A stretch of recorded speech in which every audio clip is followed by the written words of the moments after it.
ரொம்ப முக்கியமான விஷயம். இது யாருக்குமே தெரியாது. சில கமெண்ட்ஸ் எல்லாம் படிக்கும்போது நான் படிப்பேன். கண்டுக்க மாட்டேன்றது வேற விஷயம். பட் படிப்பேன். படிக்கும்போது வந்து பார்த்தீங்கன்னா, ஜோவிகா வந்து பிக் பாஸ்ல இருக்கும்போது ஒரு சில கேள்விகள், ஏன் விஜயகுமார் இந்த பேருக்கு வந்து ஒரு பதில் ஏன் நான் கொடுக்கக்கூடாது இந்த மேடையில் அப்படிங்கிறது தான் என்னோட கதை. முக்கியமான கதை. இந்த பட படம் உருவானதுக்கான கதைன்னு சொல்லலாம். என் பேர் வனிதா விஜயகுமார். இன்னைக்கு வரைக்குமே நான் என் பேரை மாற்றினதே கிடையாது. அது ஏன்னு எனக்கும் தெரியாது. ஸோ எனக்கு வந்து வாழ்க்கையில் வந்து நான் கல்யாணம் பண்ணேன். எனக்கு வந்து விஜய் ஸ்ரீஹரின்னு ஒரு பையன். ஒரு ஐ திங்க் 3 இயர்ஸ் அந்த மாதிரி இருக்கும் அவனுக்கு. ஸோ நிறைய பிரச்சனைகள் வாழ்க்கையில். அப்போது ஒரு சூழ்நிலை, அந்த சூழ்நிலையில் பார்த்தீங்கன்னா எனக்கு வந்து இங்கே இருக்க முடியல. நான் எங்கே போனாலும் எனக்கு பிரச்சனையாக இருக்குது. மற்றவங்கள பற்றி எனக்கு தப்பாக பேசி அவங்கள வந்து இப்படி பண்ணாங்க அப்படி பண்ணாங்கன்னு சொல்கிற பழக்கம், especially the father of my child or children, கண்டிப்பாக நான் சொல்ல மாட்டேன், சொல்ல விரும்பலை.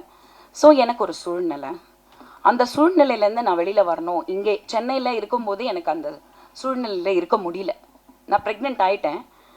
ஜோவிகா என் வயிற்றில் இருக்கா. பட் எனக்கு வந்து இங்கே இருக்க முடியாத ஒரு சிச்சுவேஷன் இருக்குது. ஸோ அப்பா அம்மா கிட்ட நான் வீட்டில் உட்காந்து பேசும்போது என் வீட்லேயும் என்னால் நிம்மதியாக இருக்க முடியல. ஏன்னா என்னதான் இருந்தாலும் அது ஒரு மேரேஜ்னும் போது வந்து ஒரு உரிமைகள் சிலது இருக்கும். மாமனார் மாமியார் வீடு அப்படின்னும் போது யார் வேணால் மருமக வருவாங்க, அந்த மாதிரி இருக்கும் இல்லையா. அந்த மாதிரி ஒரு சூழ்நிலை. ஸோ அப்போது எங்கள் அம்மா திடீர்னு சொன்னாங்க, நீ அமெரிக்காவுக்கு போயிடலாம் வா அப்படின்னாங்க. எனக்கு ஒன்றுமே புரியல. நான் குழந்தையில் அமெரிக்காலெலாம் இருந்திருக்கேன். பிகாஸ் அம்மா அங்கே இருந்தாங்க, ரெஸ்டாரண்ட்லாம் வச்சுருந்தாங்க. நாங்கள் நிறைய வருஷம் அங்கே இருந்தோம். நான் படிச்சிருக்கேன் அமெரிக்காவில். திடீர்னு அமெரிக்காவுக்கு போகலாம் வானா அங்கே யார் இருக்காங்கன்னு கேட்டேன். அமெரிக்கா இருக்குது, நம்ம போகலாம் அப்படின்னாங்க. அப்படின்னா அப்படின்னு. ஸோ அப்படி ஒரு சுச்சுவேஷனில் எங்கள் அப்பா நான் நிம்மதியாக அந்த குழந்தைய பெற்று எடுக்கணும் அப்படின்றதுக்காக, உடல் ரீதியாக நான் சுகமாக இருக்கணும், எனக்கு எந்த ஒரு காயங்களும் மனசு இதுவும் குழந்தை வயிற்றில் இருக்கும் போது இருக்கக்கூடாதுன்றதுக்காக அப்பா வந்து எனக்கு சப்போர்ட் பண்ணி, நான் என் பையன் ஸ்ரீஹரி அண்ட் வயிற்றில் என் குழந்தை 4 மாதம் குழந்தை, 3 பேரும் ஃப்ளைட் எடுத்து அமெரிக்காவுக்கு போயிட்டோம். ஒரு நண்பரோட ஒய்ஃபு, அவங்க வந்து அங்கே சிங்கிளாக இருந்தாங்க. அவங்களுக்கு ஒரு குழந்தை. அந்த குழந்தை வந்து அந்த ஹாலிடேஸ் டைமுக்கு இந்தியா வந்திருந்தாங்க. ஸோ அவங்க சிங்கிளாக இருந்தாங்க. ஒரு lady, Ratna Velagapudi. I remember her today. Thank you ரத்னாக்கா. ஸோ அந்த ஒரு சூழ்நிலையில் நான் போய் தனியாக அந்த கண்ட்ரியில் இருந்தேன்.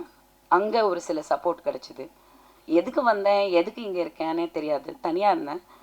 ஷகிலாக்கா ஒரு டைலாக் வச்சுருப்பேன் நான் படத்தில், நீங்கள் ட்ரெய்லரில் பார்த்துருப்பீங்க.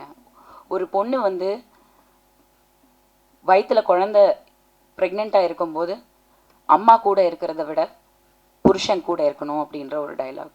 அது நான் வாழ்க்கையில் அனுபவித்த அந்த விஷயம். அது எங்கள் அம்மாவும் வந்தாங்க, லேட்டர் ஆன் ஜாயின் பண்ணாங்க. ஆனால் அவங்களாலே என்னோடய வலியை பார்க்க முடியலன்னா, ப்ரெக்னெண்ட்டாக இருக்கும்போது ஒரு பொண்ணு தனியாக இருந்து ஒரு விஷயம் அந்த குழந்தைய பெற்றெடுக்கணும்னு நினைக்கும் போது,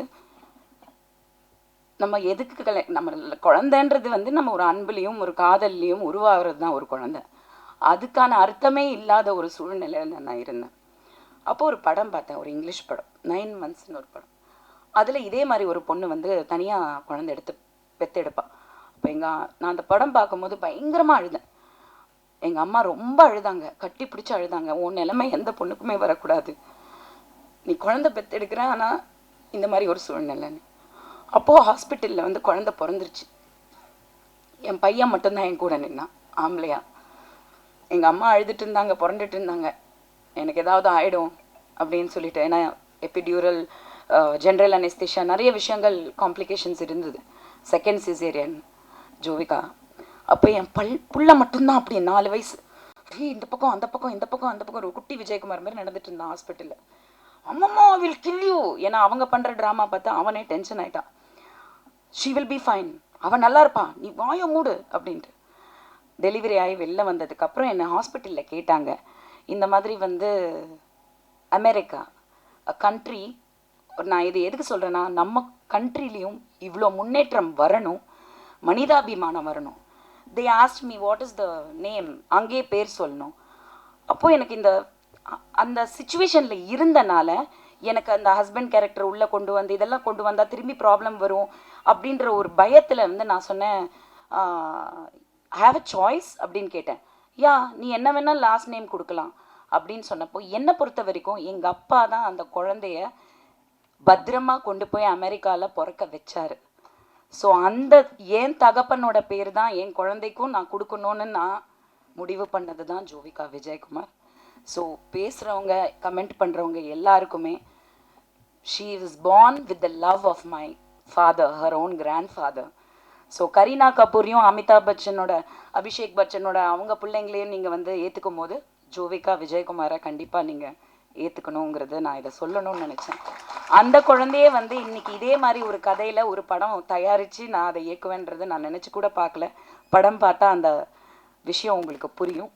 so I wanted to tell you the story. Thank you for the time and I want to thank all my technicians, cameraman, editors. அம்மா எடிட்டர்ஸ் எல்லாம் வந்து எவ்வளோ, ஏன்னா நான் மாற்றிட்டே இருப்பேன், கதையை மாற்றிட்டே இருப்பேன். எடிட்டிங் டேபிளில் நிறைய விஷயங்கள் மாற்றிருக்கோம். So all the technicians, Naresh, Babu sir இங்கே இருக்காருன்னு நினைக்கிறேன். எங்கே இருக்காரு? வாங்க வாங்க, please come to the stage. வாங்க வாங்க ப்ளீஸ். கலசா ஸ்டூடியோஸ் அது என் வீடு மாதிரி. ஸோ அவ்வளோ தூரம் எனக்கு எல்லா டெக்னீஷியன்ஸுமே, எல்லாருமே லிரிக்கல் வீடியோ பண்ணவங்க வந்து எல்லாருமே, என்னோட director team. I want to thank Rajesh Mani, Soumya, thank you. Guru இன்னைக்கு அவனுக்கு உடம்பு சரியில்லை இல்லை, and Jovika, last assistant director Jovika. So அந்த மாதிரி எல்லாருமே ஒரு டீமாக இது பண்ணோம். ஒரு நல்ல அனௌன்ஸ்மெண்ட் ஒன்று சொல்லலாம். சென்டிமெண்டெல்லாம் வந்து சொல்லிட்டேன், இதுதான் உண்மை. அது என் குழந்தை, ஆகாஷ்க்கும் எனக்கும் பிறந்த குழந்தை தான். ஆனால் அவள் பேர் Jovika Vijayakumar. Thank you, I wanted to say that. But முக்கியமாக ஒரு நல்ல அனௌன்ஸ்மெண்ட் நான் சொல்லணுன்னு விருப்பப்படுறேன். சொன்னனால நான் வந்து ஜோவிகா வந்து ஹீரோயின் ஆகிறா. So she has sign 2 films.